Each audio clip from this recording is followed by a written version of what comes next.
So guys, it finally happened. The chosen one, the man anointed that by Vince McMahon himself, Drew McIntyre, has finally captured WWE gold. It's been a hell of a long wait. The chosen one himself has now been chosen by WWE management, has been chosen by the fans, and it could not come to a better guy or a guy more deserving of a run with the title.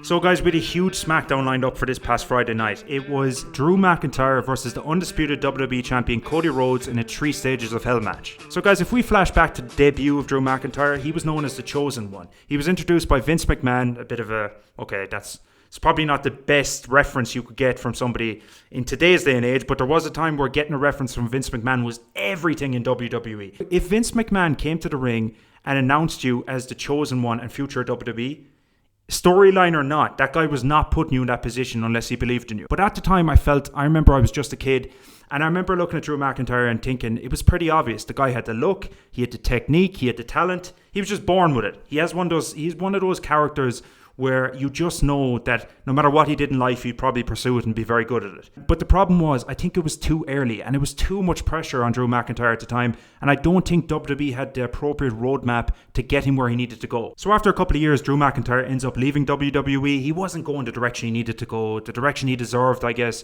and the direction maybe that WWE had initially planned out for him. So he goes on to wrestle for ICW, he goes on to wrestle for Evolve Pro Wrestling, and obviously his major run was in TNA Impact. So in these companies, he wrestled under the name Drew Galloway. Okay, so a small departure from what he was called in WWE and Drew McIntyre. Now guys, there's no denying it. Every kid that grows up wants to be a wrestler, wants to eventually wrestle in the WWE. So when you finally get there in life and you're finally like, wow, I'm into WWE, I finally made it in life, I'm there. And then you have to leave again and go back and rebuild. That can be absolutely devastating to these athletes. That can be huge, especially to a guy like Drew McIntyre, who wasn't just coming in as a rookie, he was coming in as the chosen one by Vince McMahon. This was a massive push right off the offset. And then to be told that you have to leave the company and maybe go back and rebuild, a lot of guys would just be like, you know what, this isn't for me, this isn't working out, this is my dream and it's just not being achieved, and that's it, you know. A lot of guys would just give up in that moment. But no, he went to TNA, he went to Evolve, he went to the IWC, ICW. I'm not really familiar with the brand, guys, so sorry about that. He rebuilt himself as Drew McIntyre, the Scottish Warrior, got insanely jacked, grew a beard, focused on his wrestling technique, focused on his promos, focused on his character building, and eventually it led to the highly anticipated return of Drew McIntyre exactly where he belongs, at the top in WWE. So guys, since he came to WWE, he was absolutely tremendous. Fantastic on the mic, the appearance, the physical appearance. He has the aura about him to be a world champion, okay? You don't have to be from Europe, you don't have to be from Scotland to get behind him. This guy just has a presence that's likable as a heel, which is very unique, okay? But he also has that ability to kind of make you forget the storyline, to forget the fourth wall and think to yourself, do you know what?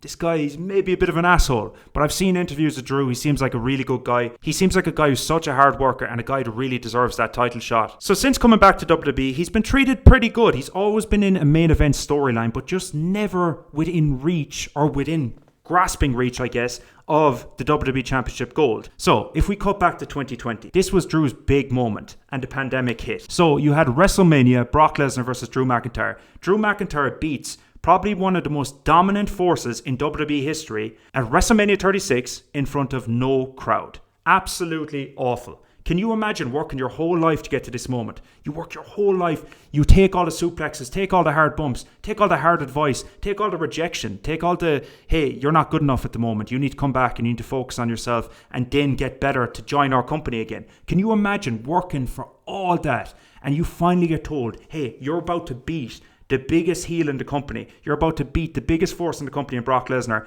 and you get to the main event and you win that belt and there's crickets. There's noise being piped in from the crowd, but it's not the real thing. You don't have the crazy fireworks. You don't have the big spectacle, the WrestleMania moment. Now, I hate to say it, but the pandemic era of wrestling will largely be forgotten because of the lack of a crowd. Because the crowd makes the atmosphere in WWE. It makes the storyline a lot of times, and in that case, you just didn't have it. And I really felt for Drew in that time. I remember I actually stayed up 5 a.m. or something to watch that, and I just felt so sorry for him because he had this opportunity in the palm of his hands, and it was so bittersweet, which it shouldn't have been. He deserved his flowers and he deserved the praise from a massive 90,000 capacity crowd, but unfortunately it just wasn't there. So you could argue at that point that Drew McIntyre is pretty much the face of WWE. So, moving on then, he got into some great feuds with Seth Rollins, CM Punk. Who can forget the Hell in a Cell match with CM Punk? One of my all-time favourite matches of the past maybe 20 years. And I just realised that made no sense at all. One of my all-time favourite matches the last 20 years. But you get what I mean.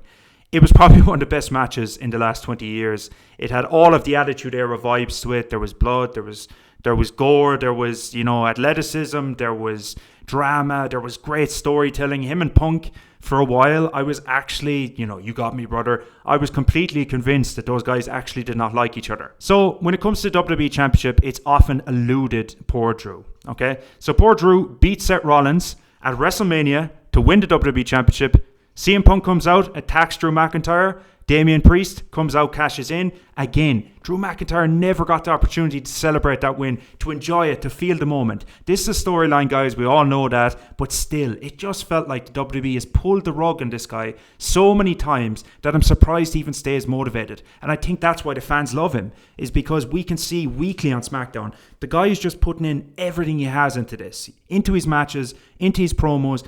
On the mic, he's such a great heel, such a great heel.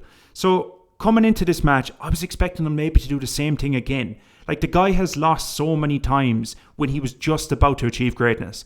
Like the time The Miz cashed in at him, Money in the Bank. This guy has really been unlucky. If you're looking at a storyline, unless this is long-term storytelling where now it's even more sweet than ever has been for him to win the championship, I think the guy's been screwed booking-wise and screwed...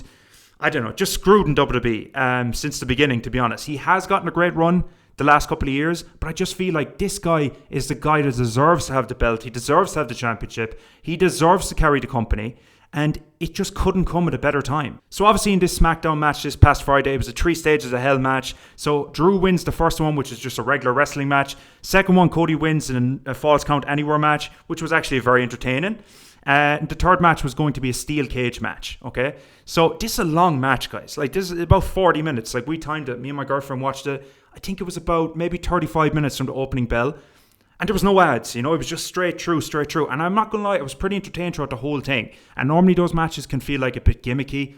It did still feel gimmicky, How come Cody can kick out of 15 Claymores in a regular match, but because it's the first stage of a three falls match, he gets one Claymore and he's completely unconscious. You know what I mean? Things like that. But it's wrestling, guys, okay? We have to suspend our belief for a second, or suspend our disbelief, should I say. So we come to the third stage. So all of a sudden, guys, this guy in a hoodie turns up. He starts attacking Drew McIntyre as Drew McIntyre is about to crawl out of the cage.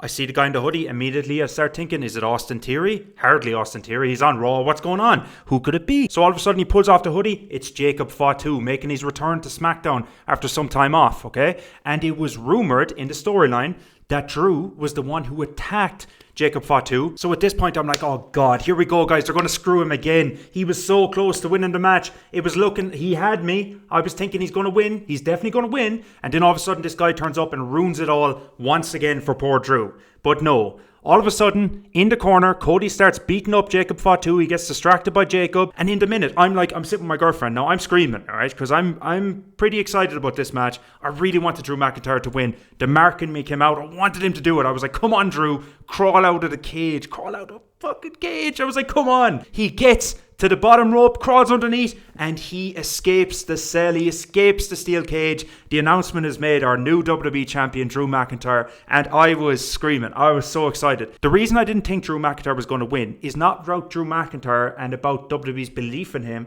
but it's just when I saw the storyline of how dark it was with burning the picture of Cody and Dusty, I just felt like they're not going to give it to him. This is too edgy. This is too edgy. I know we're in a different era, WWE, Triple H era, but still, it's very edgy. There's kids watching this. You normally want the hero to overcome the odds and overcome his nemesis and Drew McIntyre, but no, Drew wins the belt, and I could not be happier for him. It's an absolute massive win. The reason, guys, this is such a big win is, think about what you can do going forward. Okay, you have the great rematch with Cody that can be definitely set up, where Drew is constantly provoking him, and now Cody has nothing to lose. So you can bring out a heel aspect in Cody Rhodes, where Cody all of a sudden doesn't have the title to lose if he puts his hands on Drew McIntyre. What happens then? Will he bring out a darker side to Cody Rhodes that we haven't seen before, where you have this kind of an anti-hero character by Cody, and I think Cody could do a really, really good job with that. Also, if you think about who else has joined the roster recently, you have Joe Hendry. That's an absolute fantastic matchup you can make. It's a bit more lighthearted than what you have maybe with Cody Rhodes, but it's definitely something that down the line you could work towards. Now, I'm not saying that I think that Joe Hendry is particularly ready yet, and that's not a knock on Joe Hendry. It's just I haven't seen enough of him to know. I've watched some of his Impact stuff, but not enough to know much about the guy, and I know that comes across as I'm a very casual fan. But I love Joe Hendry. I've honestly wanted him being in WWE since he came out at the Royal Rumble and he got that pop. I was like, put this man in the main event now, because sometimes you can't wait for these pops. You can't wait for the right time, because somebody can get injured. It might never happen. Why not put him in there against Drew McIntyre? He doesn't have to win the belt, but at least get him in the main event picture and give Drew McIntyre somebody who he can work with, on the sense that they're both from Scotland. They're completely different characters, and I think that contrast between the two could really work in the wrestling ring. Just to say too, Cody Rhodes has been a fantastic champion. It's just that we've seen the majority of the storylines he can do as a babyface. Now, McIntyre is the perfect guy to finally turn Cody heel, and who knows, maybe he might even team up with McIntyre eventually. We can see where this all goes, guys. But anyways, that's the whole point, guys. I'm more than happy to say that Drew McIntyre is finally the WWE champion in the world, and long may it last. Hopefully he keeps the belt until at least SummerSlam. I don't want to see him lose it at the Rumble. I don't want to see him lose it at the Chamber or even WrestleMania. I think he's due that WrestleMania moment to hold the belt high above his head and celebrate like he deserves to do. So anyways, guys, thank you so much for watching this video. Those are my thoughts on WWE SmackDown this past Friday and Drew McIntyre finally acquiring the WWE Championship of the World. But tomorrow, guys, I have a big one, because I am going to be there live in Dusseldorf when we go to see Monday Night Raw. So I'm going to be providing a little few clips on that, guys, maybe over the next week or so, just to show my experience, what I thought of the event, and maybe some of the backlash or outcomes of that night. Alright, guys, thank you so much. This is Gorilla Viking. Please comment, like, give it a subscribe, guys. I really appreciate it. Keep some momentum going. But until next time, I'll catch you later.